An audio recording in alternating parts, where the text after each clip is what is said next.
Kak. Ada. Bapak Ibu dalam keadaan sehat semua, nggih? Semangat, nggih? Tetap semangat. Alhamdulillah. Alhamdulillah. Nggih. Kita mulai, nggih, Bapak Ibu. Bismillahirrahmanirrahim. Assalamualaikum warahmatullahi wabarakatuh. Baru sudah on cam Kak Amal.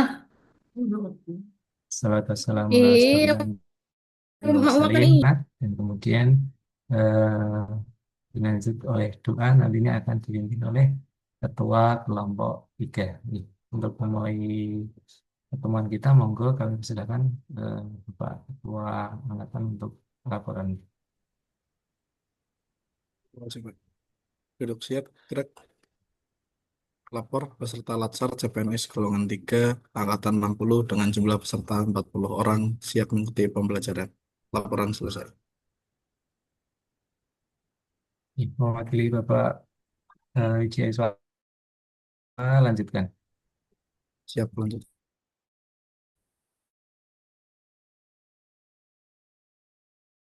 Harus dengarkan lagu Indonesia Raya dan Mars Kemenangan.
Republik Indonesia ikhlas beramal jadi semboyan layani umat membangun bangsa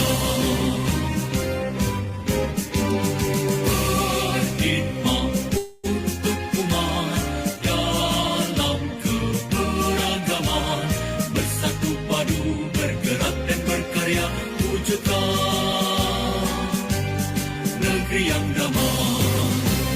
Kementerian Agama Republik Indonesia ikhlas beramal jadi semboyan layani umat membangun bangsa amal jadi semboyan layani umat membangun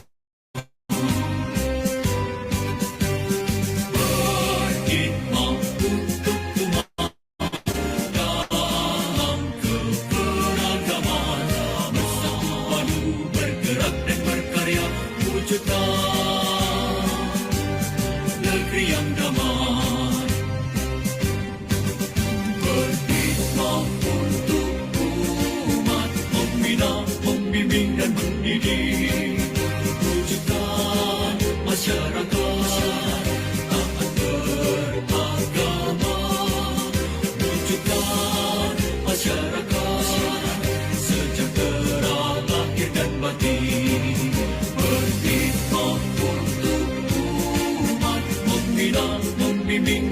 mendidih. Mantap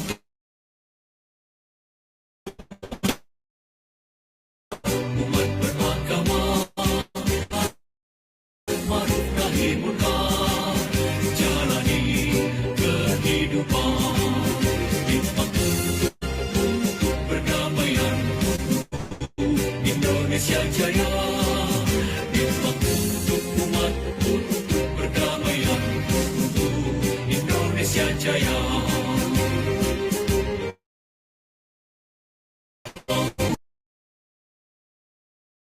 Bina ini wujudkan masyarakat taat beragama, wujudkan masyarakat sejahtera lahir dan batin, berpihak untuk umat, membina, membimbing dan mendidik, mantapkan kerukunan umat dan antar umat beragama, beramar ma'ruf nahi munkar, jalani kehidupan. Hikmat untuk umat, untuk perdamaian, untuk hikmat untuk umat, untuk perdamaian, untuk Indonesia Jaya. Indonesia Jaya.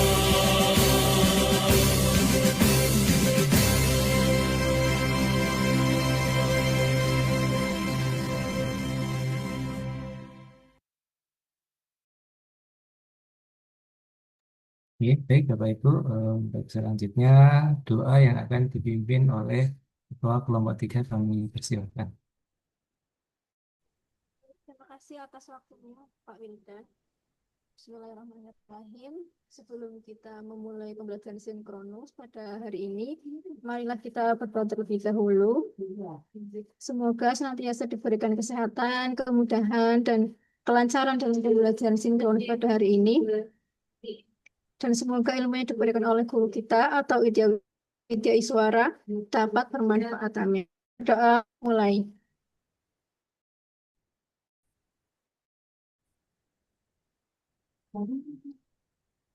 Berdoa selesai. Saya kembalikan ke Pak Wildan. Oke, terima kasih Mbak Lisnawati. Untuk selanjutnya, mohon maaf, monitoring Pak Rois, Bapak Rois, namun hadir. Assalamualaikum Mas Wildan. Waalaikumsalam warahmatullahi wabarakatuh. Iya, Pak Rois. Eh, Enggak. iya, Manut. iya, Pak, untuk pembelajaran hari ini nanti jam 15.30 insya Allah sampai selesai belum ya Pak? Karena tadi ada konfirmasi dari Bapak coach kelompok 1 dan kelompok 2 itu mau 30 untuk Nggih. pembimbingan. Siap Mas. Mungkin nggak sampai jam 3 insya Allah kita udah selesai. Oh, Nggih. nggih, nggih Bapak, nggih Siap, sekalian siap. untuk Ya, ya. sekalian diinformasikan kepada Bapak itu 2 3 nanti pembimbingan setelah asar nih, kemungkinan jam 15.30 Bapak Ibu standby atau mungkin lanjut di room ini nanti di breakout room. Maka Pak Prais untuk waktu dan tempat kami persilahkan Bapak Prais. Nggih, terima kasih Mas Wildan Setiadi atas pengantarnya dan juga Bapak Ibu panitia yang lain. Assalamualaikum warahmatullahi wabarakatuh. Waalaikumsalam. Selamat siang ya. Selamat Selamat ngantuk ya. Sudah makan siang semua Bapak Ibu?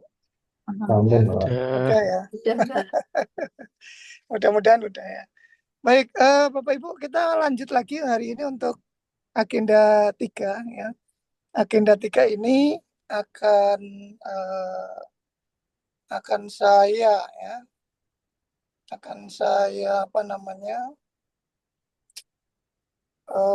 isi ya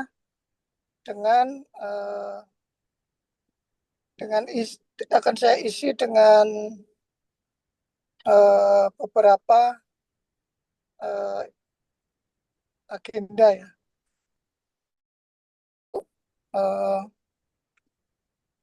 Yang pertama, Bapak Ibu nanti akan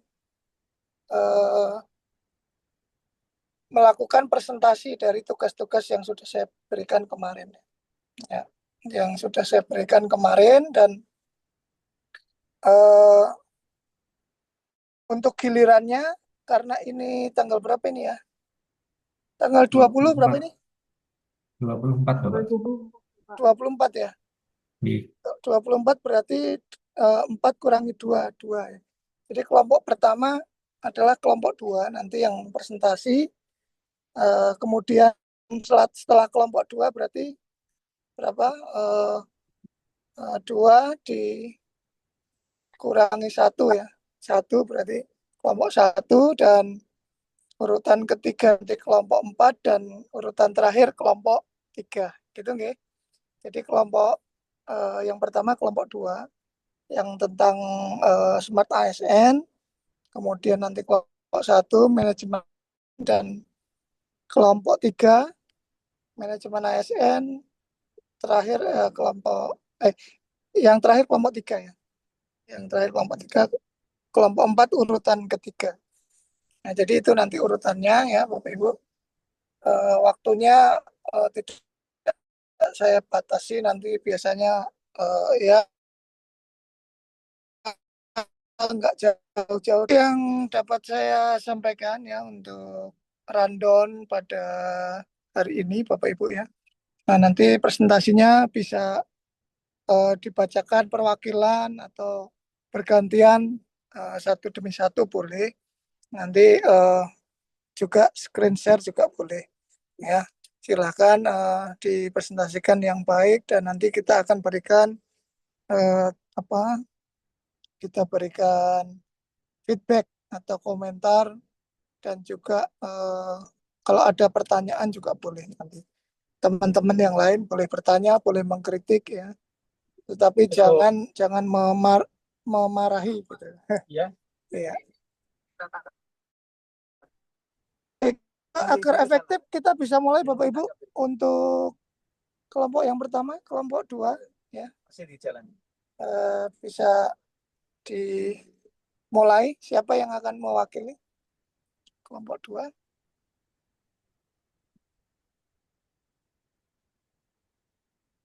Mbak Vini ya. Vini Kukurota ini ya. Silakan Mbak. Izin mempresentasikan tugas kelompok 2 ya, Pak. Nggih. Dalam tugas kali ini kami mengambil judul kasus implementasi Smart ASN dalam dokumentasi dan publikasi informasi di Madrasah Aliyah Negeri Purworejo. Gambaran kasusnya, Pak, sebenarnya Madrasah Aliyah Negeri Purworejo niku termasuk sekolah dengan prestasi yang cukup banyak, baik dari segi akademik maupun non-akademik. Juga kami memiliki banyak kegiatan, baik itu pembelajaran, ekstra atau yang lain. Kebetulan di madrasah kami terdapat sekitar 27 ekstrakurikuler, yang mana ini sangat disayangkan apabila tidak dibarengi dengan adanya dokumentasi dan juga publikasi, karena dampaknya adalah nanti informasi terkait prestasi dan yang lain tidak dapat diakses oleh publik. Dan demikian yang terjadi di madrasah kami. Pengelolaan dokumentasi dan publikasi ini kurang optimal. Maka kelompok kami membahas sebagai berikut. Yang pertama, pembahasan permasalahan Dokojo. Yang pertama, informasinya kurang terupdate. Jadi sebenarnya kami sudah memiliki dan media sosial resmi. Jadi wadah atau ruang untuk publikasi ini sudah tersedia sebenarnya. Akan tetapi karena pengelolaannya yang belum optimal, maka informasi yang tersedia di ruang-ruang tersebut belum update, masih informasi-informasi yang lama. Seterusnya, akses informasi terbatas. Sebagian besar informasi masih bergantung pada pengumuman melalui perantara wali kelas, dan yang lain. Jadi sarana komunikasinya masih belum optimal. Kemudian yang ketiga, kurangnya pemanfaatan media digital. Platform digital seperti website, website resmi dan media sosial sebenarnya memang sudah dimiliki oleh pihak madrasah, tetapi belum dikelola dan dimanfaatkan secara baik sebagai sarana dokumentasi dan publikasi informasi. Hal ini menyebabkan informasi kegiatan kurang tersebar luas dan dokumentasi tidak tersimpan dengan baik. Eh, Hal ini menyebabkan madrasah terkesan tertinggal dibanding dengan sekolah lain yang lebih aktif dalam menggunakan media digital. Selanjutnya, yang keempat, kurangnya sosialisasi standar layanan, yaitu belum adanya penyampaian standar secara jelas melalui SOP maupun pelatihan, sehingga praktik publikasi berjalan seadanya tanpa acuan yang baku. Kondisi ini berdampak pada kurang lengkapnya dokumentasi kegiatan dan informasi tidak konsisten, sehingga perlu segera dilakukan penyusunan standar layanan sosialisasi serta pembinaan rutin. Selanjutnya adalah masalah keterbatasan SDM pengelola dokumentasi dan publikasi, yaitu belum adanya tim khusus atau unit kerja yang memang ditugaskan secara formal untuk mengelola dokumentasi dan publikasi. Akibatnya, kalau ada prestasi ataupun ada kegiatan, maka dokumentasinya bersifat insidental, sehingga ini tidak efektif. Kemudian, analisis dengan perspektif Smart ASN. Yang pertama yaitu profesional. Dengan adanya kasus ini berarti menggambarkan kurangnya pembaruan informasi dan tidak adanya standar operasional publikasi menunjukkan lemahnya aspek profesionalitas. ASN di Purworejo perlu menyusun standar kerja yang jelas dan menerapkannya secara konsisten. Kemudian yang kedua adaptif. Ketergantungan ada pengumuman manual tentunya tidak baik. Dalam era yang sekarang ini sudah digital, maka kita seharusnya mulai beralih ke pola komunikasi digital. Kemudian selanjutnya inovatif, yaitu minimnya pemanfaatan media digital dan konten yang masih monoton, menandakan perlunya inovasi dalam publikasi. Kemudian yang keempat, penguasaan teknologi informasi. Dengan adanya kasus ini berarti menggambarkan bahwa kemampuan ASN dalam mengelola teknologi perlu ditingkatkan. Kemudian kolaborasi, minim sosialisasi standar layanan dan terbatasnya keterlibatan berbagai pihak menyebabkan publikasi tidak berjalan terarah. Solusi dan upaya perbaikan yang pertama adalah membuat catatan. Kemudian yang kedua, mengoptimalkan media sosial populer agar informasi lokal, menyusun, mengadakan media, kemudian khusus pengelola dokumentasi dan publikasi. Bisa dari guru TK, tim humas, atau perwakilan dari OSIS atau organisasi jurnalistik sekolah. Ya, demikian presentasi dari kami. Terima kasih, Bapak. Ya, ini ya. Tadi ini yang menjadi problem itu di mana? Di sekolah itu karena apa itu? Media informasi tidak tidak dikelola dengan baik atau bagaimana, Mbak Vini? Ya, Bapak. Jadi sebenarnya kami sudah memiliki ruang untuk publikasi, tetapi sayangnya karena keterbatasan SDM dan juga pengelolaannya kurang, akhirnya tidak optimal, Pak. Jadi banyak prestasi yang tidak terekspos, terus kemudian kegiatan-kegiatan juga tidak terdokumentasi. Ya, maksud saya begini, itu tidak terekspos itu bukan salah. Kalau artinya Emang masyarakat membutuhkan itu informasi dari mana? Dari sekolahan ini, Mbak. Dampak efek negatifnya apa kalau informasi itu nggak masuk atau nggak keluar gitu? Izin Kalau jawab Pak, izin jawab. Saya kelompok 2 Mm-mm. bantuin. Ya, ya. Ini Silakan, silakan. ya salah satunya buat branding madrasah itu sendiri Pak. Kalau ada prestasi dari siswanya kan secara tidak langsung, kalau diekspos kan buat branding madrasah itu sendiri buat di masyarakat.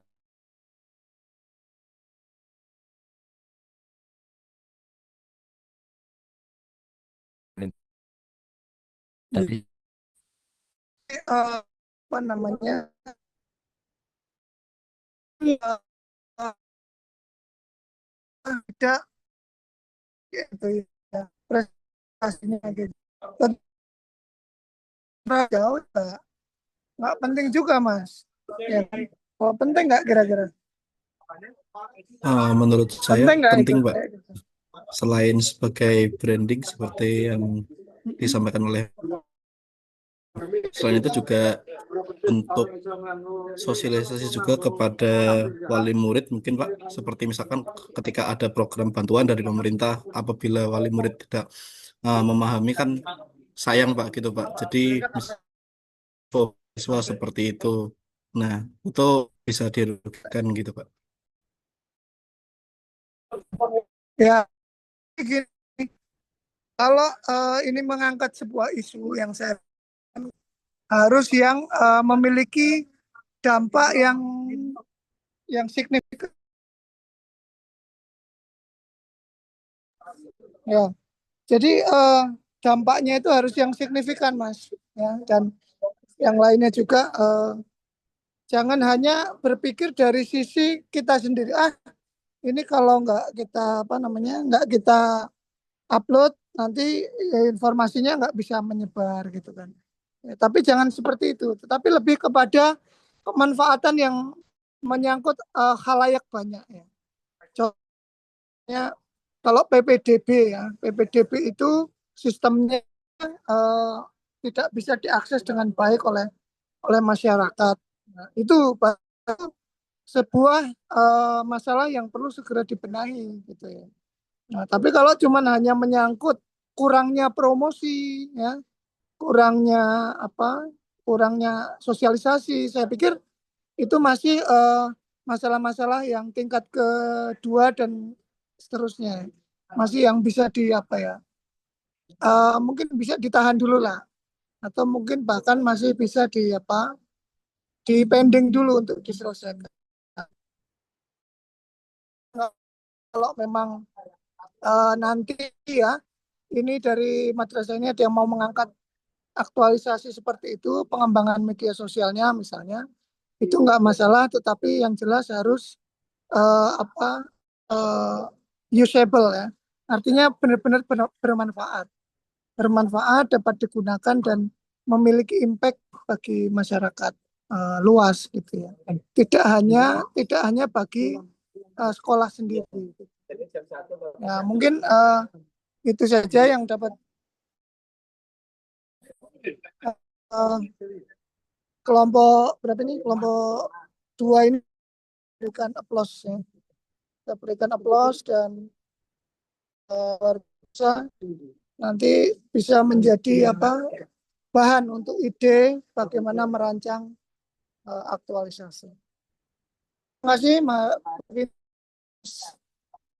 Ahmad Mutakin. Selanjutnya kelompok 1 bisa mempersiapkan diri, silakan. Baik, Bapak, izin untuk share screen di Bapak.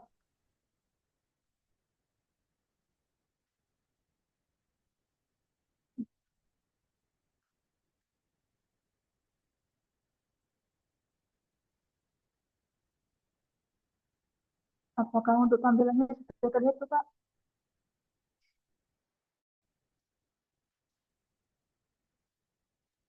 Mbak Diah ya? Iya, Siti Fatimah. Oh ini yang dari BDK ya Mbak Fatimah ya? iya, Bapak. Minta dibantuin Oke Bapak. lanjut. Untuk nanti penjelasannya akan dijelaskan oleh masing-masing anggota dari kelompok 1, Bapak. Sebelumnya, Assalamualaikum warahmatullahi Mbak wabarakatuh. Fatima ya, cuman ketuanya aja. Iya, saya bantuin itu Pak, bantu stream. Untuk Oke, ketuanya Mas lanjut, Adi. lanjut. Oke. Untuk analisis isu dengan manajemen ASN, kami dari kelompok 1, anggotanya ada Mbak Arif, Mbak Afif, Mas Fani, Mbak Aisyah, Mbak Alin, lalu ada Mbak Gita, Mbak Afia, dan Mbak Aziza, serta saya, dan Mbak Dinda. Lalu untuk selanjutnya akan dijelaskan oleh Mbak Afia. Silakan Mbak Afia. Baik, Assalamualaikum warahmatullahi wabarakatuh. Pak Rois Mustafa katanya. Adapun untuk presentasi pada siang hari ini, kami dari kelompok tidak fungsi penyuluh agama pada kantor urusan agama di Kementerian Agama Kota Yogyakarta. Di mana pada deskripsi isu ini kami melatar belakangi adalah di mana Kementerian Agama Kota Yogyakarta memiliki predikat BBK dan BBPM, di mana BBK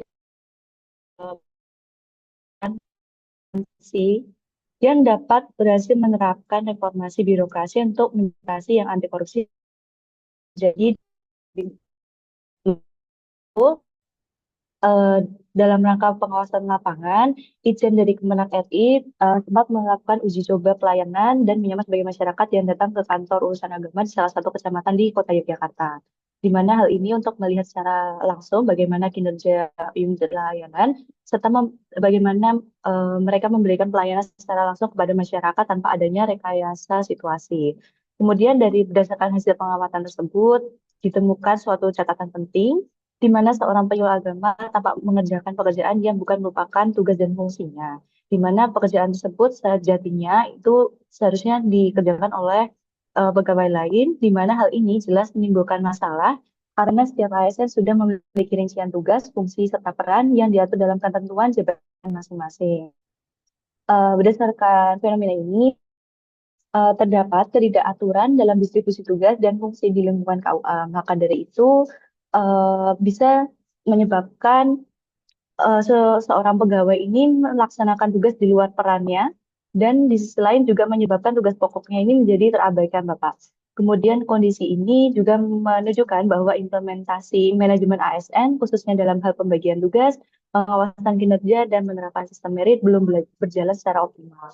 Maka dari itu, Pak ini juga sempat mendapatkan teguran dari Itjen mengenai hal tersebut. Hal tersebut kan manajemen ASN. Ini bisa dilanjutkan oleh teman-teman yang lain. Baik, yang telah disampaikan sebelumnya di atas, kemudian kami akan manajemen ASN. Yang pertama terkait kedudukan dan peran, di mana seharusnya penyeluruh sebagai pembina umat dan penguat moderasi beragama. Namun pelaksanaan menunjukkan tersebut belum secara optimal karena penyuluh tugas administrasi yang sebenarnya bukan ranahnya, sehingga perannya tidak maksimal. Yang kedua, terkait hak dan kewajiban, di mana ketidakpastian ini buat tidak sepenuhnya terpenuhi karena keahlian mereka tidak digunakan sesuai profesinya. Sementara itu, kewajiban utama mereka juga menjadi terabaikan, sehingga kinerja penyuluh kepada masyarakat menjadi kurang efektif. Yang selanjutnya bisa disampaikan oleh rekan kelompok. Nah, isu yang selanjutnya berdasarkan manajemen ASN, yang ketiga itu adalah kode etik dan kode perilaku. Sebagai ASN, penyuluh wajib berpegang pada kode antara lain terkait profesional, akuntabel, dan berorientasi pada pelayanan publik.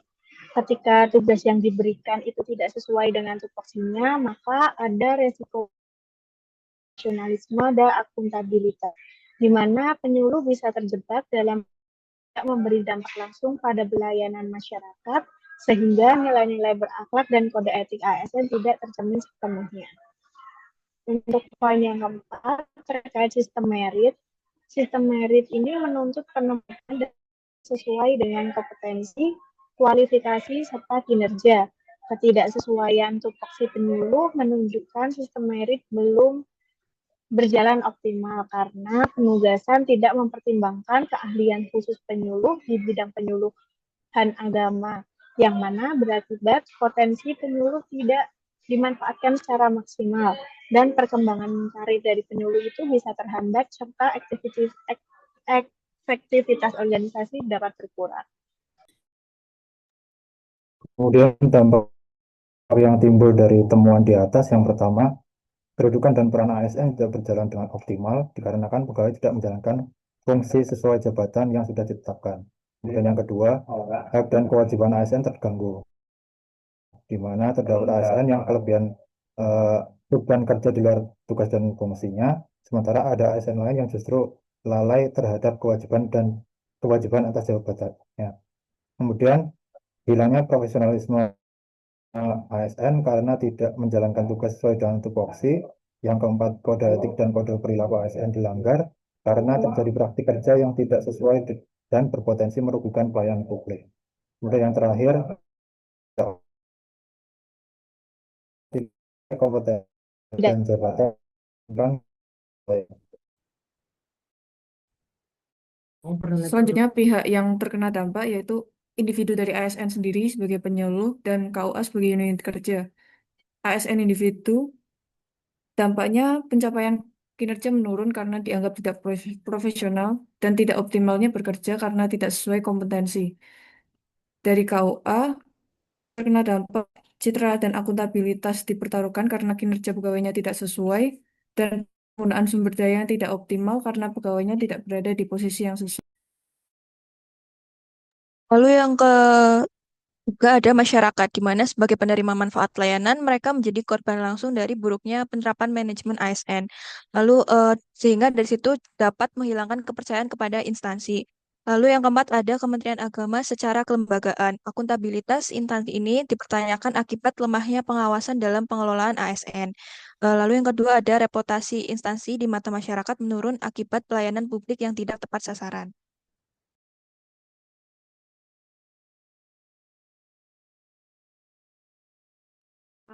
Kemudian untuk alternatif penyelesaiannya yang pertama tentang penegasan tugas pokok dan fungsi atau tupoksi melalui sosialisasi ulang dan pembinaan internal agar setiap pegawai memahami serta menjalankan tugas sesuai peraturan.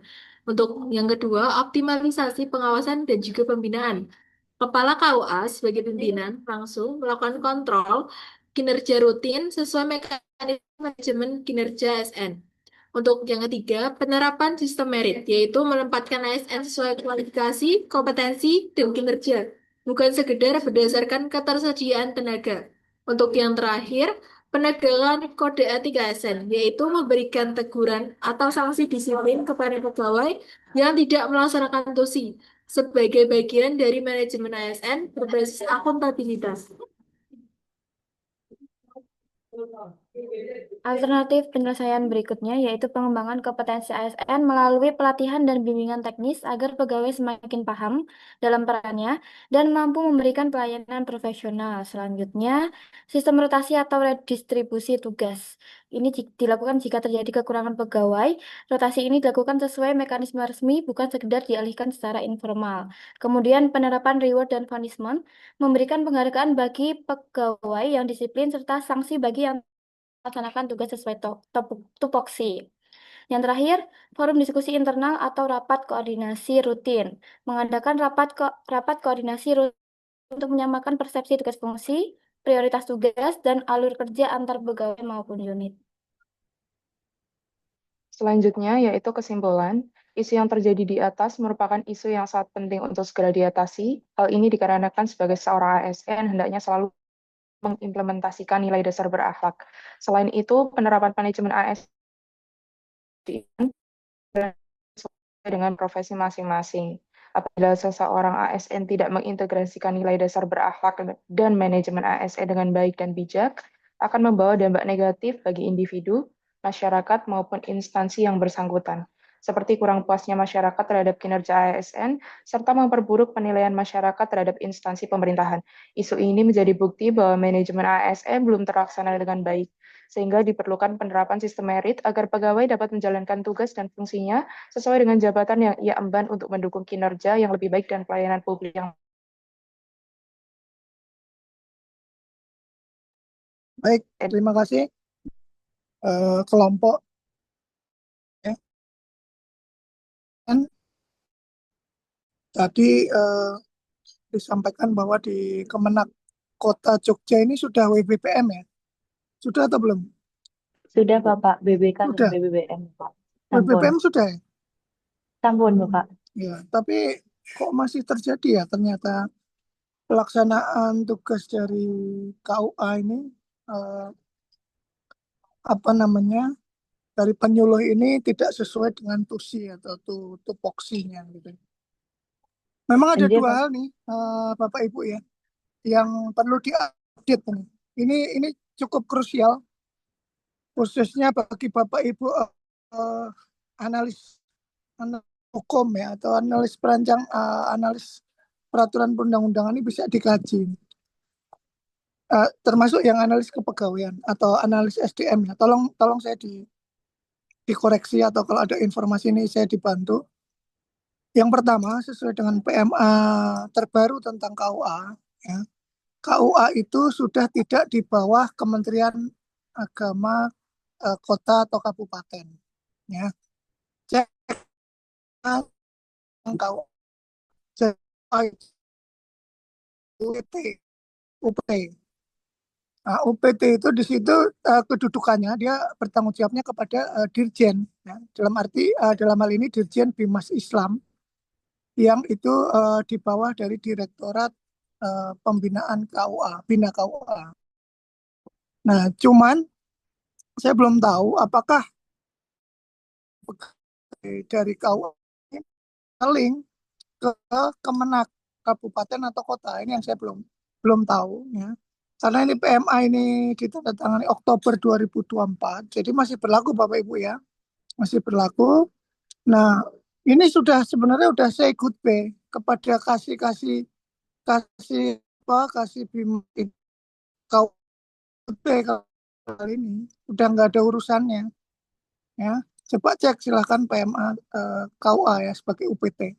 Nah, kembali ke tadi masalah penugasan ya, ini juga dialami teman-teman di Matra. Guru yang dapat job ngajar di luar dari kompetensinya itu sering. Misalnya guru matematika suruh ngajar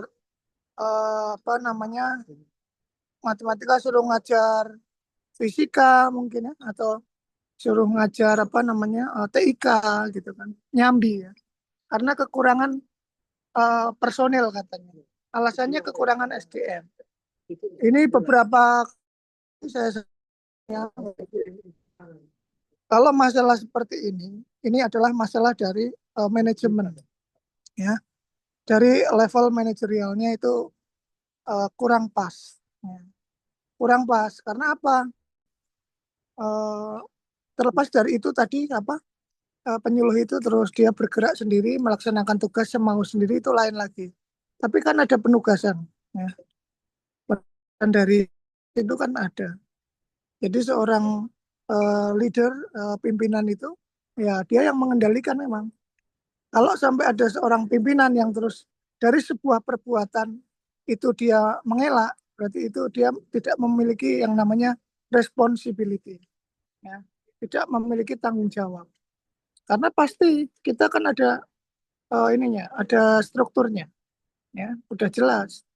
Misalnya di Kemenak kota kabupaten ya nomor 1 orangnya siapa ya kepala Kemenaknya.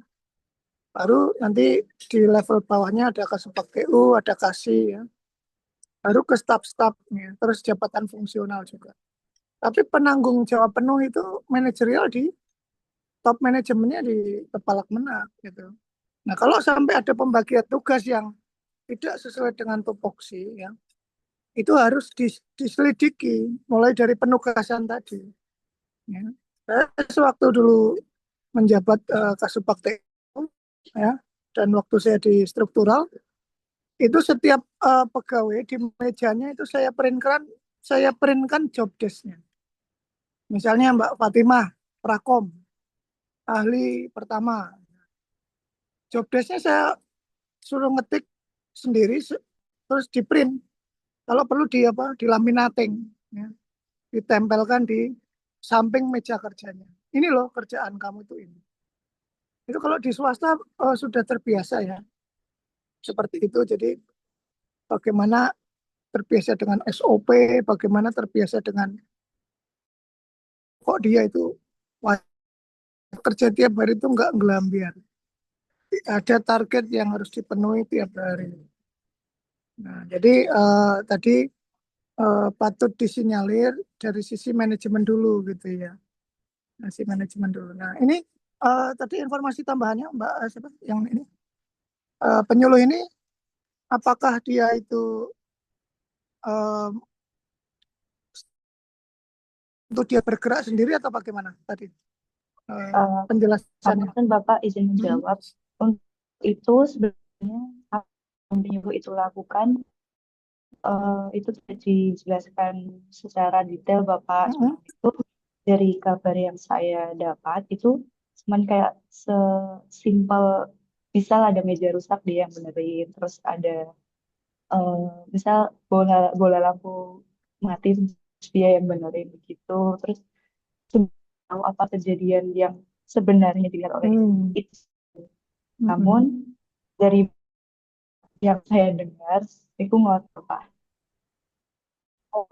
Jadi dia bekerja di luar dari itu gitu atas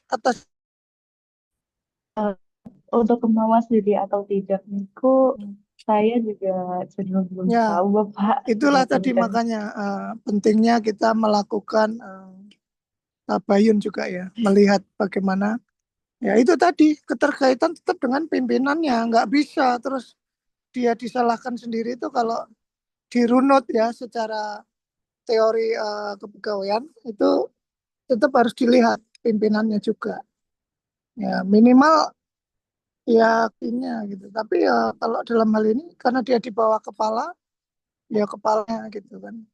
Bagaimana menugaskan dia? Kok sampai ada anak buahnya yang benerin lampu gitu dibiarin? Maksudnya apa ya? Jadi kebiasaan gitu, yang bukan kerjaan dia gitu. Apalagi nanti misalnya yang prakom nih Mbak Fatima disuruh pimpinan misalnya Mbak Fatima tolong dong benerin itu kipas angin di ruangan saya kan gitu. Atau benerin itu kulkas di ini saya ruangan saya kan. Itu kan udah nggak sesuai job desk-nya. Kalau diladeni terus ya kalau diladeni terus nanti akan menyimpang juga. Nah, jadi saya pikir itu ya perlu di cross check lagi penyebabnya dari mana dan tadi kembali kepada regulasi. Cek regulasi tentang KUA, ya, cek regulasi tentang penyuluh, disanding jadi dia bisa ini atau enggak, cocok atau enggak. Mungkin itu sedikit masukan dari saya ya. Kita berikan aplaus untuk kelompok kelompok satu ini, kelompok satu ya. Baik, selanjutnya kelompok 4 dapat dipresentasikan. Baik Bapak, terima kasih sebelumnya. Assalamualaikum warahmatullahi wabarakatuh. Waalaikumsalam. Ini Pak izin share screen nih Pak.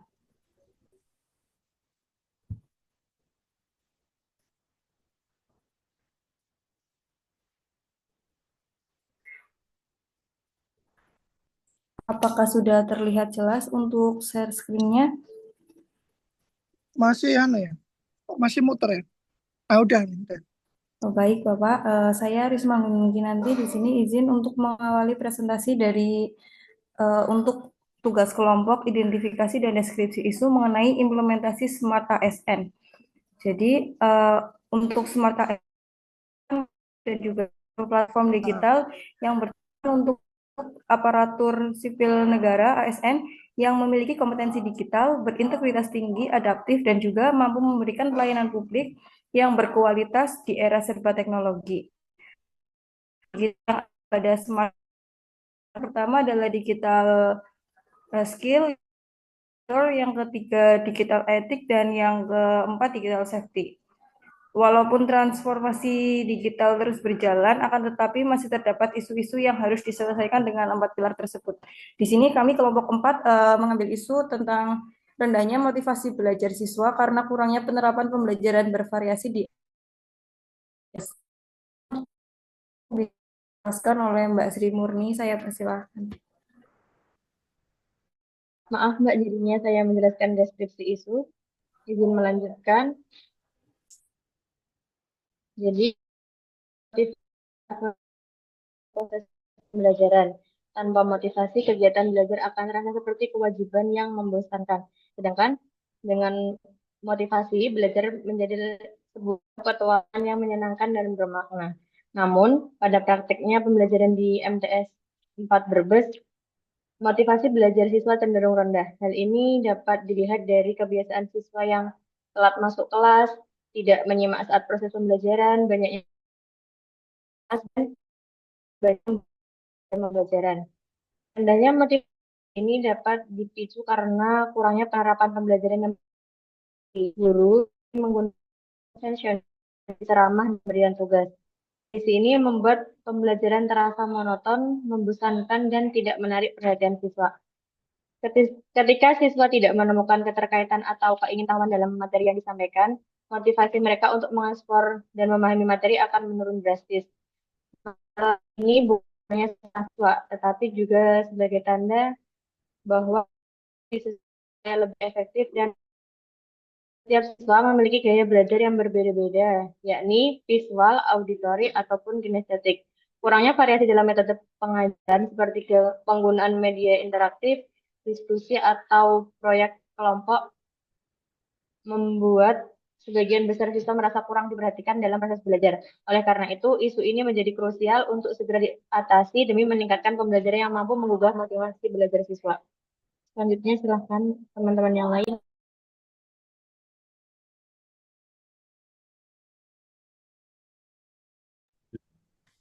Baik, terima kasih, akan saya lanjutkan.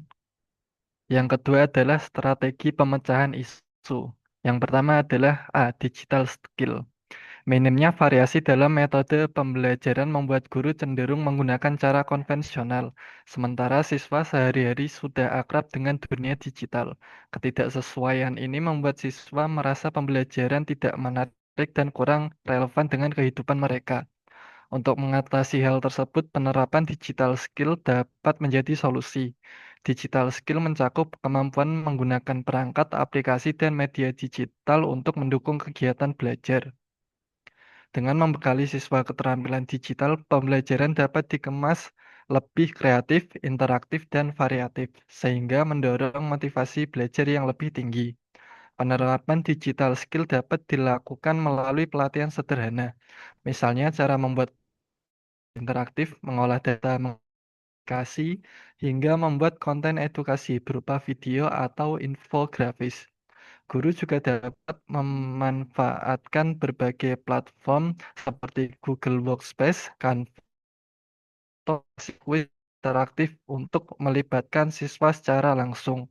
Dengan begitu, siswa tidak hanya menjadi konsumen teknologi, tetapi juga mampu menjadi kreator yang aktif dan produktif. Selain itu, penguasaan digital skill menumbuhkan rasa percaya diri siswa. Mereka merasa memiliki kemampuan yang baru yang berguna, baik dalam kegiatan belajar maupun kehidupan sehari-hari. Hal ini menciptakan suasana belajar yang lebih menyenangkan, variatif, dan sesuai dengan perkembangan zaman. Pada akhirnya, motivasi belajar siswa meningkat karena pembelajaran tidak lagi monoton dan menghadirkan pengalaman belajar dan Baik, selanjutnya tanyain.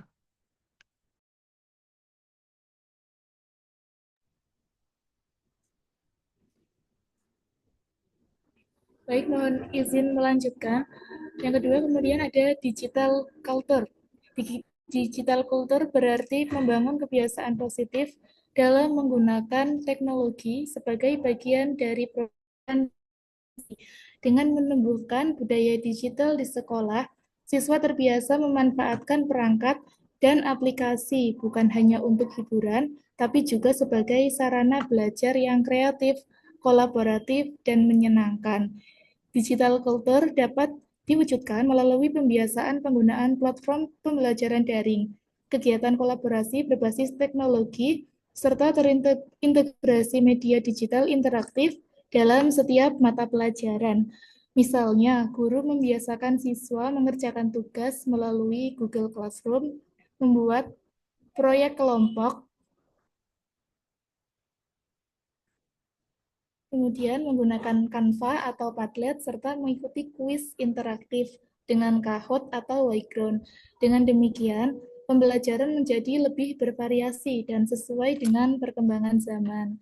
Digital culture juga melatih siswa untuk berpikir kritis, kreatif, serta adaptif terhadap teknologi. Ketika siswa terbiasa dengan digital culture yang positif, mereka akan lebih bersemangat mengikuti pembelajaran karena merasa proses belajar dekat dengan kehidupan sehari-hari. Hal ini secara langsung meningkatkan motivasi belajar sekaligus mempersiapkan siswa menjadi generasi yang siap menghadapi tantangan di era digital. Terima kasih, monggo untuk teman yang lain akan dilanjutkan. Saya lanjutkan. Strategi pemecahan isu yang ketiga adalah digital ethic. Digital ethic mengajarkan siswa untuk bisa bersikap bertanggung jawab, sopan, dan menghargai hak orang lain dalam dunia maya. Dengan membiasakan digital, siswa dapat menggunakan media pembelajaran online secara sehat, misalnya dengan mengutip secara benar, berkomunikasi sama daring, serta tidak melakukan plagiarisme saat mengerjakan tugas berbasis teknologi. Dalam konteks isu yang ada, di mana siswa menunjukkan gejala pasif dan menghindar dari pembelajaran, penanaman etika digital berfungsi untuk mengubah dinamika kelas dari yang hanya sekedar kewajiban menjadi kelompok belajar yang saling menghargai. Dengan menyusun kesepakatan kelas digital, guru dan siswa bersama-sama menyusun kesepakatan digital atau digital agreement tentang etika pembelajaran daring atau hybrid. Misalnya tidak mencontek saat kuis online, menghargai karya teman dengan tidak menjiplak dan menggunakan bahasa yang santun dalam diskusi. Guru tidak hanya menetapkan aturan, tapi juga membangun kontrak sosial dengan siswa terhadap kejujuran. Ketika mereka merasa dihargai dan memiliki kendali, motivasi mereka akan tumbuh karena mereka tidak lagi merasa seperti hanya diberi perintah, tapi mereka merasa menjadi bagian dari sebuah kelompok memiliki tujuan yang sama, yaitu belajar dengan nyaman dan saling mendukung. Dengan demikian, digital ethic menjadi solusi penting untuk meningkatkan motivasi belajar. Ketika siswa terbiasa menggunakan teknologi secara etis, proses pembelajaran akan berlangsung lebih tertib, bervariasi, dan menyenangkan. Hal ini membuat siswa lebih termotivasi karena merasa dihargai, dilibatkan, dan diarahkan untuk menjadi generasi cerdas serta beretika di era digital. Selanjutnya akan dilanjutkan oleh teman.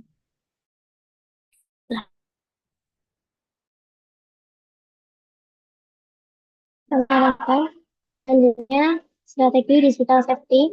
Penerapan digital safety dapat dijadikan solusi dengan membekali siswa dan guru mengenai keamanan digital secara hari-hari. Penerapan cukup edukasi tentang akun, melindungi data pribadi, pembelajaran yang anak-anak. Selain itu, adanya aturan etika penggunaan gawai di kelas membantu siswa dan fokus pada kegiatan belajar. Guru juga dapat mengintegrasikan digital safety dalam setiap variasi pembelajaran, misalnya saat menggunakan media interaktif seperti Quizzes, Kahoot, atau Google Classroom. Dengan rasa aman dan terlindungi, siswa akan lebih percaya diri, berani mencoba hal baru, dan merasa nyaman dalam mengikuti pembelajaran digital.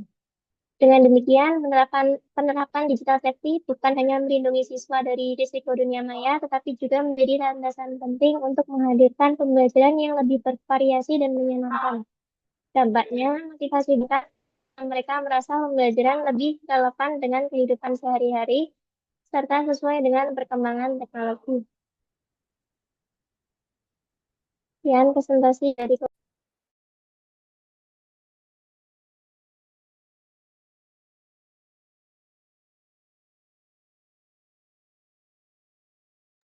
Halo? Ya. Udah ya? Sudah selesai? Nggak ada tambahan lagi? Ya. Halo? Sudah selesai, Pak. Ya, tadi temanya tentang apa tadi? Pembuatan apa? Isinya Halo? rendahnya motivasi belajar siswa karena Pembuatan apa tadi? pembelajaran bervariasi, Pak, untuk meningkatkan Pembelajaran motivasi belajar bervariasi. siswa. Ya, jadi ini tema umum ya. Tema umum yang eh, sekarang ini zamannya itu udah dari, ya sebenarnya udah mulai beberapa dekade yang lalu. Pembelajaran itu harus berbasis pada student ya. Student oriented ya, modelnya kan gitu. Bukan kayak zaman dulu itu berpusat pada guru ya. Memang pada tataran tertentu pembelajaran model dulu itu juga bagus sebenarnya. Misalnya ya khususnya level dasar sih ya. Kalau udah level menengah itu memang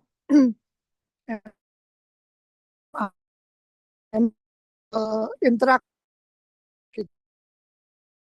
penting menuntut skill dari para gurunya. Para gurunya itu harus menguasai teknologi informasi untuk saat sekarang ini gitu ya. Nah, kemudian kalau ada kendala-kendala terkait dengan apa SDM guru ya. Nah, ini tentunya yang kalian maksud ini kan saya tahu. Tentunya produk lama toh. Pasti guru-guru yang udah zaman old ya, tentunya kan gitu. Kita nggak akan bahas, tentunya kalian ini kan pasti tahu lah kalau masalah IT ya. Nah, yang menjadi problem ini saya tahu pasti yang generasi old gitu kan. Nah, solusinya apa? Itu memang udah nggak ada inian lain, nggak ada apa namanya alternatif yang lain. Mm-mm. Alternatif yang lain yang apa namanya harus diselesaikan ya. Pertama melalui kalau saya selalu menyarankan itu yang harus sabar gitu kata ibu, harus sabar. Jadi eh, mengajari mereka kalau itu nggak bisa dipaksakan juga. Kalau misalnya ada guru yang udah sepuh apalagi mau pensiun ya, nggak bisa kita maksakan dia pakai teknologi media pembelajaran, nggak bakalan Bapak Ibu, nggak bakalan. Jadi itu omong kosong kalau Bapak Ibu itu memang orang yang telaten banget ya. Orang anaknya sendiri aja belum tentu bisa ngajarin kok. Sampai dia bisa banget tuh. Saya nggak yakin ya. Ada beberapa yang memang tipe pembelajar guru itu bagus ya mampu nanti. Tapi secara umum ya dan eh, untuk teknik pembelajaran yang lain. Nah, mungkin itu yang dapat saya tambahkan ya. Secara umum kita harus membantu ya, membantu para generasi old itu yang memang ya masih cukup gaptek lah boleh dikatakan seperti itu. Gitu ya, kita berikan aplaus untuk kelompok yang ketiga ini, keempat ya, keempat ya. Yang berikutnya kelompok yang terakhir silahkan dipresentasikan. Iya, saya izin untuk share screen ya, Pak.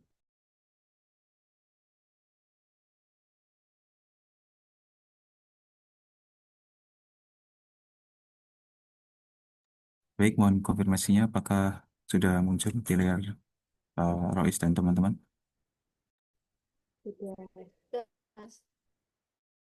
Eh, Assalamualaikum warahmatullahi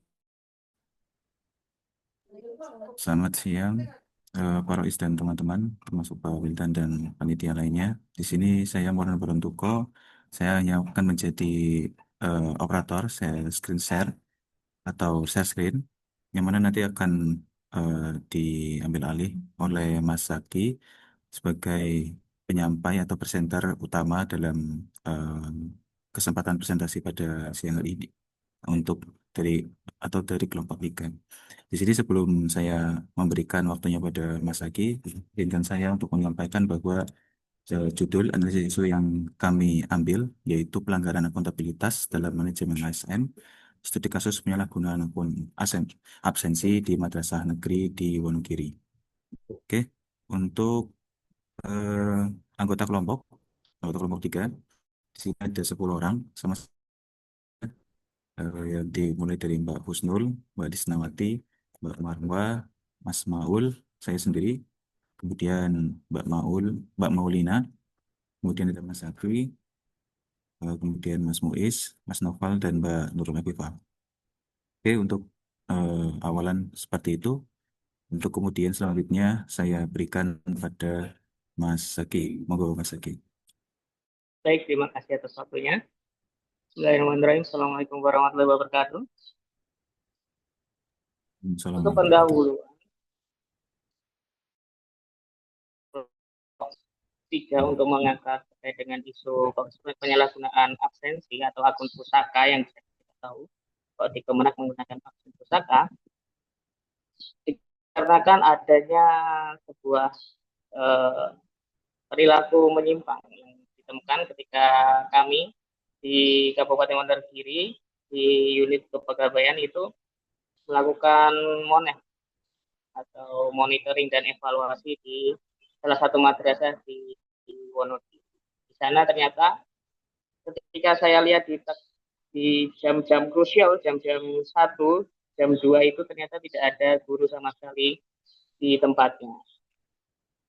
Hal ini ternyata saya usut kembali, ternyata ada penjaga sekolah yang sudah kong kali kong dengan akhir istilahnya absen pulang, diabsenkan oleh penjaga sekolah tersebut. Ini terkait dengan masalah utama yang kita angkat. Berdasarkan hasil identifikasi permasalahan di lingkungan instansi pendidikan tersebut, ditemukan adanya penyalahgunaan akun guru oleh penjaga sekolah. Jadi penjaga sekolah ini yang menjadi backingan ketika guru-guru misalnya ada yang terlambat atau ingin pulang sebelum waktunya, apalagi jam-jam krusial tersebut, akhirnya penjaga sekolah ini mempunyai kita telusuri mempunyai akun-akun dari guru-guru tersebut. Analisis faktor penyebab masalah pelanggaran akuntabilitas dalam manajemen ASN ini melalui praktik titip absen di sekolah pada dasarnya berakar dari lemahnya integritas individu serta rendahnya kesadaran etika profesi sebagai aparatur negara. Selain itu mungkin masih kurangnya pengawasan dari kantor Kemenak Wonogiri terkait dengan absensi, terkait dengan pengawasan absensi, sehingga perlu adanya pengawasan dan kontrol internal turut memperkuat maraknya penyalahgunaan akun absensi. Selanjutnya, Pak. Solusi yang kita berikan untuk jangka pendek untuk mengatasi permasalahan penyalahgunaan akun absensi, pertama, madrasah perlu menggunakan pengamanan akun absensi untuk mengganti seluruh password guru dan melarang keras pemberian akses pada pihak non-ASN. Ini sebenarnya sudah beberapa kali sudah mulai digerakkan di Kabupaten Wonogiri, yaitu ada namanya sidak. Kita selalu memberikan himbauan agar ASN tidak sama sekali memberikan akses pusaka kepada rekan kerja atau orang lain, sehingga bisa jujur atau bisa berintegrasi, bisa benar-benar absen dan hadir sesuai dengan aturan yang berlaku. Kedua, pengawasan harian harus diperketat melalui apel pagi dan sore serta pengecekan. Dan bisa ketika apel bisa diupload dan diberi laporannya, sehingga itu bisa terlihat foto-foto pegawainya apakah sudah lengkap atau belum. Ketiga, diperlukan tindakan tegas berupa teguran lisan atau tertulis kepada guru yang menitipkan absen. Kalau di dalam undang-undang ASN sudah jelas ada beberapa hudis atau hukuman disiplin yang sudah. Selanjutnya, solusi itu kita harus bisa absen pusaka itu benar-benar hanya bisa digunakan dalam satu HP, satu akun satu HP, atau bisa dengan sidik jari, atau bisa dengan wajah. Sehingga kembali lagi sebenarnya sudah baik yang awal, sidik jari di madrasah atau sidik jari di kantor itu sudah lumayan baik, karena sidik jari nggak bisa kita bawa, nggak bisa kirimin teman, Tapi karena adanya pusaka ini sepertinya agak berkurang karena absen itu tinggal sebenarnya bisa ditingkatkan lagi sehingga bisa absen digital secara biometrik, yaitu dengan menggunakan sidik jari atau wajah. Integrasi isu dengan manajemen ASN, kasus penyalahgunaan akun ASN di sekolah ini menunjukkan adanya tantangan signifikan dalam manajemen aparatur sipil negara, khususnya terkait dengan akuntabilitas, kerja, dan perencanaan. Fenomena penyalahgunaan akun ASN ini punya penguatan mekanisme kontrol internal serta penerapan teknologi canggih sehingga data kehadiran yang menjadi dasar penilaian kerja, distribusi, tunjangan promosi, dan perencanaan SDM dapat tercatat secara akurat, transparan, dan adil. Selanjutnya, kesimpulan kasus penyalahgunaan akun absensi di MTS menunjukkan pelanggaran akuntabilitas ASN masih terjadi akibat lemahnya integrasi individu, rendahnya kesadaran etika profesi sebagai ASN, serta minimnya pengawasan dan kontrol internal. Fenomena ini menegaskan bahwa adanya kesenjangan antara regulasi dan implementasi prinsip manajemen ASN, khususnya terkait dengan disiplin kehadiran. Untuk mengatasinya, seperti yang saya sebutkan, diperlukan langkah pembenahan, yaitu dengan dua pendekatan. Pertama, solusi jangka pendek berupa penegakan sanksi sesuai dengan peraturan berlaku. Kedua, solusi jangka panjang, yaitu digitalisasi ASN berbasis biometrik, penguatan sistem pengawasan, serta audit internal berkelanjutan. Terima kasih, mungkin itu yang dapat saya sampaikan. Kurang lebihnya mohon maaf. Wassalamualaikum warahmatullahi wabarakatuh. Waalaikumsalam warahmatullahi wabarakatuh. Baik, tadi Silakan. Berapa ini? Terakhir ya. Sudah memaparkan. Ya, ini udah kedengar. Dengeran nggak? Izin saya, silakan. Halo? Silakan, Mbak. Dengeran nggak? Sudah terdengar. Mbak. Ya, enggak, ini kan saya pakai headset ya. Oke. Tadi yang di kelompok ini mengangkat dari mana ini, Mas? Barusan? Dari Halo? madrasah di Wonogiri, Pak. Iya, Pak? Di Wonogiri? Ya. Di sini Pak, di salah satu madrasah Apa tadi sanawiyah yang negeri di Wonogiri, Pak. halo? Yang apa namanya? Yang slide yang barusan itu dikasih lihat, Mas. Di share-sharein ulang, Pak. Yang apa? Yang terakhir barusan yang apa namanya? Yang di bagian solusi itu. Jadi saya pas mau buka udah ketutup. Nah ini, ya. Oke. Disampaikan ada solusi ya. Solusi Oke, lanjut aja, Mbak. Jangka Mas, panjang ya, dan di slideshow ya. Dan solusi jangka pendek gitu ya. Nah ini kalau terkait dengan absensi ya. Jadi misalnya penjaga sekolah ini apa namanya dititipkan atau bagaimana ini, Mas? Ya, Mas Maulana. Istilahnya dipresentasikan, Mas. Dijaga itu. Kalau terlambat sudah nggak nyampe waktunya, akhirnya diminta penjaga sekolah untuk absen. Oh, gitu ya. Atau kalau Ya. mau pulang waktunya nanti nitip ke penjaga. Itu guru-gurunya rumahnya jauh atau bagaimana? Pegawainya itu rumahnya jauh, Mas.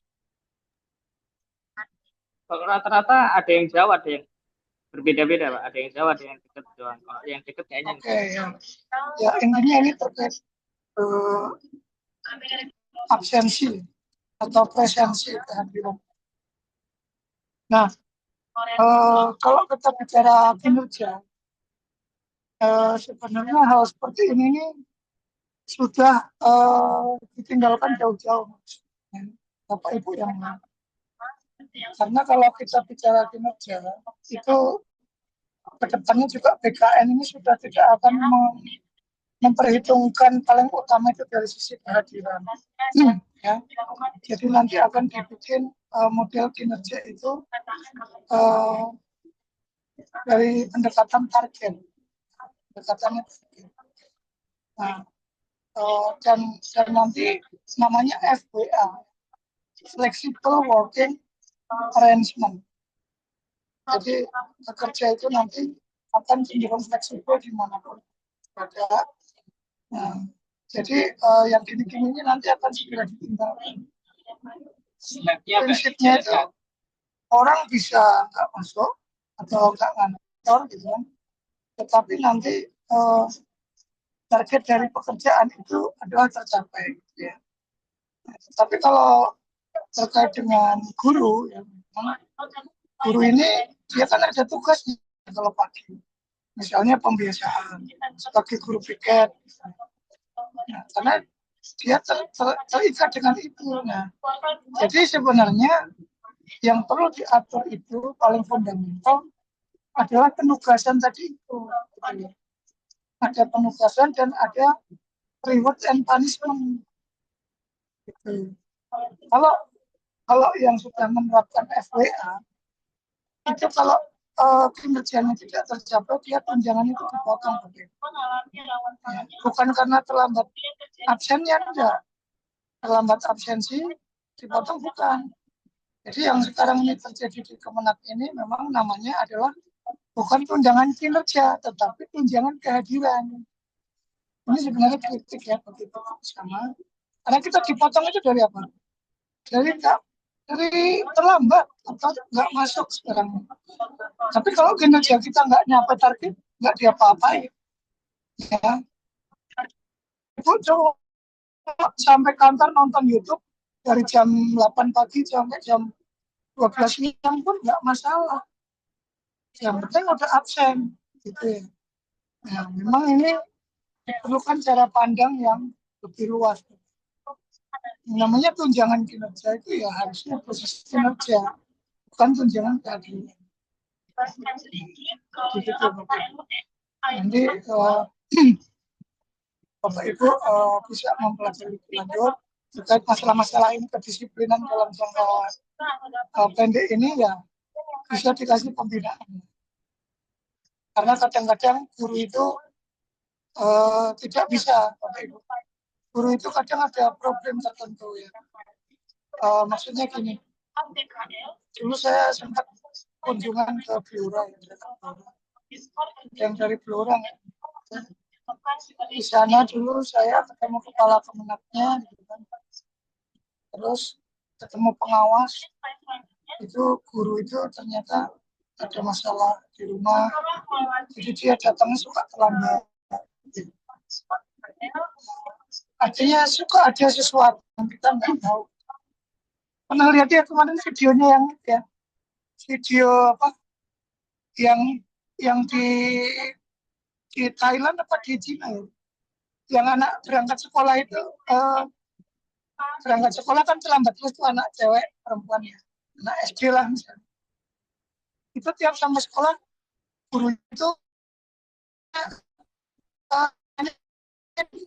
dipukul pakai kayu karena kan terlambat. Nah, setiap hari begitu terlambat. Nah, ternyata yang terjadi apa? Yang terjadi Bapak Ibu, dia itu kalau mau berangkat sekolah masakin dulu buat orang tuanya, gitu kan? Masakin orang tuanya, ngasih makan buat orang yang suka bersih-bersih di jalan. Sampai di sekolah itu dia terlambat. Nah, suatu waktu gurunya kan tahu hal itu, gurunya mengetahui itu, akhirnya begitu anak itu sampai di kelas, di depan kelas itu dia udah nyiapkan tangannya untuk dipukul sama guru itu. Nah terus ini apa? Yang mengharupkan di situ gurunya nyuruh anak-anak yang lain berdiri. Nah, terus uh, uh, kayunya itu dikasih ke anak kecil, tapi gurunya gantian. Jadi gurunya yang gantian, tangannya dikasih ke anak itu untuk dipukul. Tapi anak itu enggak. Nah itu ada kadang sesuatu cerita ya dari masalah seseorang. Yang ini harus dipelajari lebih lanjut. Jadi, kita jangan hitam putih dan kacamata kuda. Melihat seseorang, wah kamu kok terlambat terus. Kamu kok ini suka mungkin nggak kelihatan di kantor. Bagaimana? Nah jangan. Kita harus ada sisi kebijaksanaan. Kadang ya orang itu masalahnya juga macam-macam. Kadang seperti itu. Ya mungkin itu aja beberapa pesan moral ya khususnya dari saya terkait kinerja dan kehadiran sesuatu hal yang memang itu berbeda dan kita harus hati-hati menyikapinya. Itu Bapak Ibu ya. Dan Bapak Ibu selalu berkinerja ya. Bagaimanapun kondisinya dan juga secara kedisiplinan juga tetap menjaga gitu. Jadi kalau kerja memang harus masuk 7:30 ya masuk gitu. Tetapi juga kinerjanya dicapai. Gitu ya. Terima kasih. Saya berikan aplaus untuk kelompok yang terakhir ini. Luar biasa ya. Oke. Berikutnya kita satu lagi ya presentasi, tetapi yang untuk tugas makalah ya. Tugas makalah ini akan saya pilih satu orang aja ya. Satu orang ini sebaiknya siapa ya kira-kira?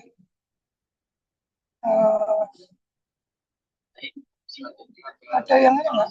Ada yang mau sukarelawan nggak? Atau yang huruf depannya? Mbak Regina ya. Atau Mbak Risma? Bagusnya Mbak Risma atau Mbak Regina? Ini karena Mbak Regina ini Regina Rusna Anggun. Tapi Mbak Risma aja. Jalan dulu.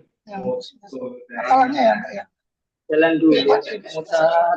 Baik Bapak, Ya, apakah suara saya sudah terdengar jelas? Sudah, tapi di belakangnya kayak ada orang ngobrol. Iya Pak, saya Risma nanti izin mempresentasikan terkait makalah pada tugas Wall of Government kemarin. Sebentar Pak, saya izin share screen.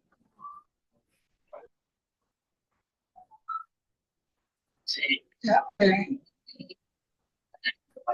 apakah share screen saya sudah terlihat dengan jelas Bapak dan teman-teman semua?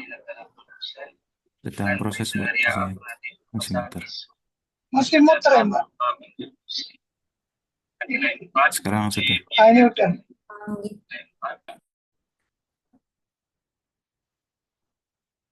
Baik, saya Risma nanti di sini saya izin mempresentasikan terkait makalah kecil-kecilan gitu Pak, karena sangat singkat berisi terkait tentang pendahuluan, implementasi dan juga penutup.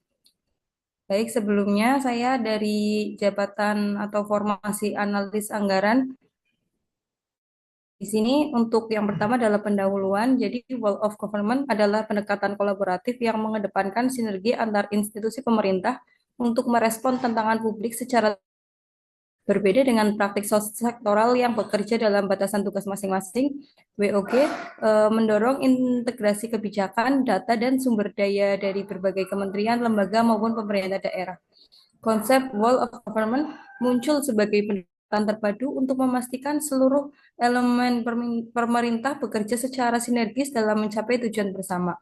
Implementasi Wall of Government ini sangat relevan dalam tugas analis anggaran yang berperan penting dalam perencanaan, pengawasan, dan evaluasi penggunaan anggaran negara. Selanjutnya adalah implementasi Wall of Government pada tugas analis anggaran. Yang pertama adalah perencanaan anggaran terpadu.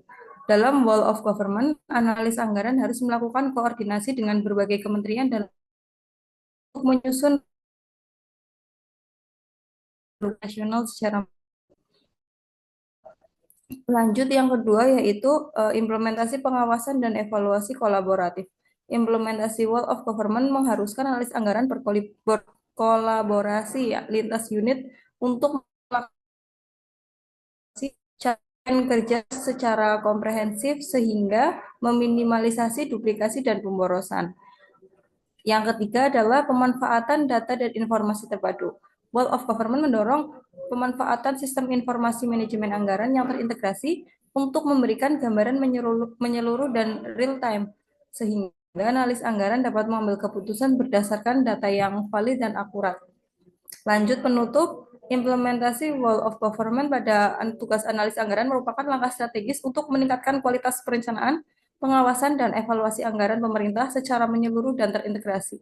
Dengan pendekatan ini diharapkan pengelolaan anggaran menjadi lebih efisien, efektif, dan akuntabel. Terima kasih Bapak. Baik, terima kasih Mbak Risma Anggum, siapa?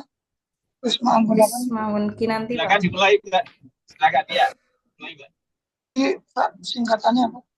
RA apa? RA. RA apa? K ya? RA. Iya, Pak. Rancangan anggaran. RAK ya. Rancangan anggaran. Ya, RAK, KL. Kalau pusat RKKL. Karena kerja anggaran. Semuanya, perkenalkan kami dari Mbak Risma, nanti kalau sudah menjadi PNS penuh ya, menjadi seorang analis anggaran, itu kolaboratif itu sangat perlu ya, sangat penting. Dulu saya awalnya di perencanaan juga waktu staff ya, itu saya di perencanaan dan di situ betapa analis anggaran ini sangat penting, sentral perannya. Selalu saya tekankan begini kepada teman-teman yang berurusan dengan anggaran, itu jadilah seseorang yang solutif dan amanah. Amanah itu apa? Yang pertama, anggaran itu bukan punya dia. Sebuah anggaran yang di utak-utik itu ya, bukan punya dia, bukan punya orang tuanya dia, bukan punya mbahnya dia. Anggaran ini adalah uang rakyat, ya, uang negara, uang dari hasil pajak rakyat, ya, dan bukan uang milik pribadi si analis anggaran. Ya. Kenapa saya tekankan begitu? Jadi dia harus bisa menjadi orang yang solutif untuk membiayai segala hal yang dibutuhkan oleh organisasi untuk mencapai kinerjanya. Selain banyak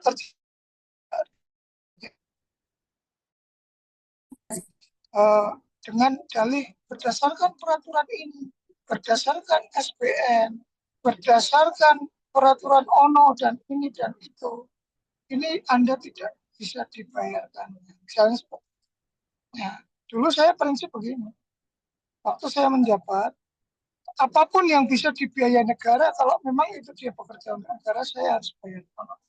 Dan prinsipnya adalah bayarkan sebelum keringatnya kering. Ya, jadi prinsip di penganggaran itu harus cerdas seperti itu. Jangan kita ini malah sebagai orang yang di bagian penganggaran itu mempersulit. Ya, misalnya,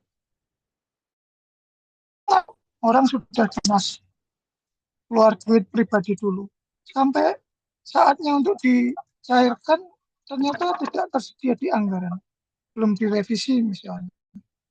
Nah, ini jangan sampai terjadi. Bapak Ibu, itu udah nggak zamannya lah, ini kan 2025. Ya. Nggak mungkin kalau negara nyuruh kita itu membayari negara pakai uang pribadi, nggak mungkin. Yang ada ya kita difasilitasi oleh negara. Gitu ya. apalagi kita bekerja dengan baik misalnya. Nah itu yang pertama Mbak Risma. Dari sisi itu wall of government, jangan peraturan dari Menteri Keuangan atau PMK ya itu menjadi dalih kita selalu memenggal dan memenggak beberapa anggaran yang mau digunakan, akhirnya tidak bisa dipakai misalnya gitu ya. Dengan dalih ini Pak peraturan Menteri Keuangan nggak bisa gitu kan. Peraturan Menteri Keuangan nggak bisa ya. Jadi harus apa namanya berdasarkan ini gitu. Tapi nggak solutif gitu ya. Nggak solutif gitu loh. Kita nggak memberikan solusi bagaimana baiknya. Nah, jadi harus punya skill untuk mengalihkan Mbak Risma. Skillnya itu adalah mengalihkan yang sesuai tetap dengan peraturan perundangan, tetapi itu juga memberikan solusi bagi sebuah kebutuhan anggaran gitu ya. Harus berani. Dulu saya waktu zaman masih menjabat ya, saya sampaikan ke staf, ke pimpinan juga. Ada sebuah honor yang itu waktu itu bayangkan kan nggak bisa dibayar karena belum direvisi ya. Segala hal saya sampaikan begini, udah ini tolong dibayarkan pakai anggaran akunnya ini nanti direvisi caranya begini, saya yang menanggung kalau ada audit gitu. Jadi kalau sebagai pimpinan kita harus berani. Dan benar waktu itu ada audit BPK, saya yang langsung suruh auditor BPK langsung suruh ketemu saya, malah nggak berani. Disitulah kalau peraturan kita pasti benar dan kita nggak takut ya, apapun itu kebijakan itu kita harus berani mengambil risiko. Nah itulah Bapak Ibu ya gambaran bagaimana kita juga bisa luas di dalam menjadi birokrat ini, harus luas. Tujuan utamanya melayani masyarakat dengan baik ya. Itu Bapak Ibu yang dapat saya sampaikan untuk sesi kita pada hari ini ya. Tadi sudah dikasih batasan sama Mas Wildan untuk jangan lama-lama ya, kita cukupkan dan saya berkenan diri sampai paling Waalaikumsalam warahmatullahi wabarakatuh. Terima kasih, Mbak.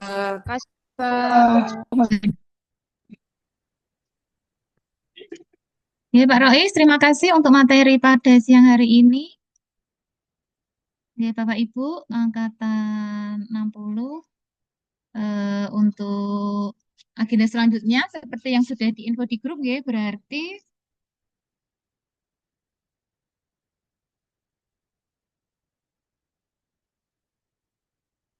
nanti jam kelompok 2 jam 15.30 masuk, kelompok 3 jam 16, kelompok 4 tadi sudah jam 10:10.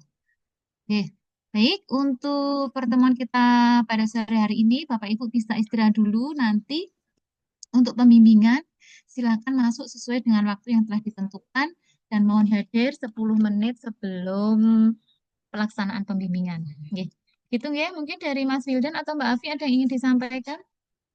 Mau bertanya. Oke, baik, kalau tidak ada, kita akhiri kegiatan ini dengan membaca tahmid bersama. Alhamdulillahirabbil alamin. Bapak Ibu silakan bisa live Zoom, kemudian nanti bisa masuk kembali sesuai dengan jadwal pembimbingan 10 menit sebelum pembimbingan dimulai. Oke, kami akhiri. Assalamualaikum warahmatullahi wabarakatuh. Waalaikumsalam warahmatullahi wabarakatuh.